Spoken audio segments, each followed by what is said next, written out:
বাংলাদেশের বিভিন্ন বিদ্যুৎ কেন্দ্রগুলি যেগুলো কয়লা দিয়ে চলে তার যা দাম তার চাইতে বেশি দামে তিনি চুক্তি করেছেন আদানির সাথে তিনি চুক্তি করেছেন যে কয়লা পুড়িয়ে যে বিদ্যুৎ সরবরাহ করবে আদানির কোম্পানি, সেটার জন্য প্রতি 2 বছর এই 2 বছরে 14,000 কোটি টাকা বাড়তি টাকা দিতে হয়েছে।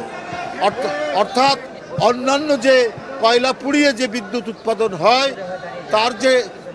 তার যে খরচ, সেই খরচের চাইতে এত গুণ টাকা অর্থাৎ 14,000 কোটি টাকা দিতে হয়েছে 2 বছরে।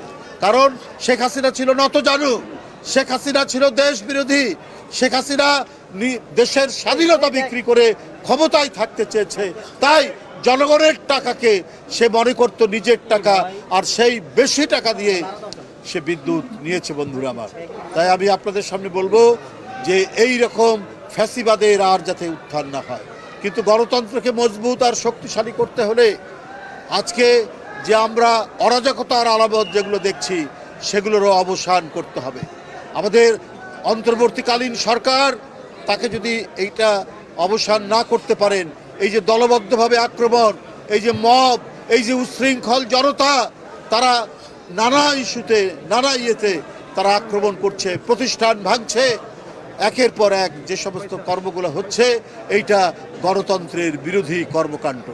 এর মধ্যে দিয়ে গণতন্ত্র শক্তিশালী হবে না। আপনার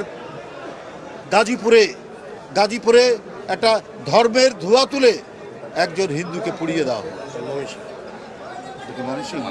ময়মনসিংহে পুড়িয়ে দেওয়া হলো, একটা গার্মেন্টস কর্মী। আমি কালকে গিয়েছিলাম লক্ষ্মীপুরে, বিএনপির সহসাংগঠনিক সম্পাদক একটি ইউনিয়নের, সেখানে আগুন দিয়ে দুষ্কৃতিকারীরা পুড়িয়ে তার এক সন্তানকে, 8 বছরের সন্তান আয়সাকে পুড়িয়ে হত্যা করেছে। আরেক সন্তান স্মৃতি, সে ঢাকা বার্ন ইউনিটে মৃত্যুর সাথে পাঞ্জা লড়ছে। তার বাবা আগুনে পুড়ে লক্ষ্মীপুর সদর হাসপাতালে, সে সেখানে মৃত্যুর সাথে লড়ছে। এই দুষ্কৃতিকারী কারা? কেন পুলিশ খুঁজে পায় না? কেন হাদির দুষ্কৃতিকারীরা কোথায় আছে? তারা দেশে না বিদেশে, আজও সেটা পুলিশ প্রশাসন খুঁজে পায় না। তাহলে আজকে কারা দায়িত্বে আছে? কারা দায়িত্ব পালন করছে? এই দেশকে শান্তিময়, এই দেশকে দুষ্কৃতিকারী মুক্ত, এই দেশকে গণতন্ত্রের উপযোগী করার জন্য দুষ্টের দমন, শিষ্টের পালন সরকার যদি করতে না পারে, তাহলে আমাদের গণতন্ত্রের জন্য এত রক্ত, এত শহীদ, আবু সাইদের রক্ত, মুগ্ধের রক্ত, আহনাফের রক্ত, ওয়াসিম আকরামের রক্ত সম্পূর্ণটাই বিধা যাবে।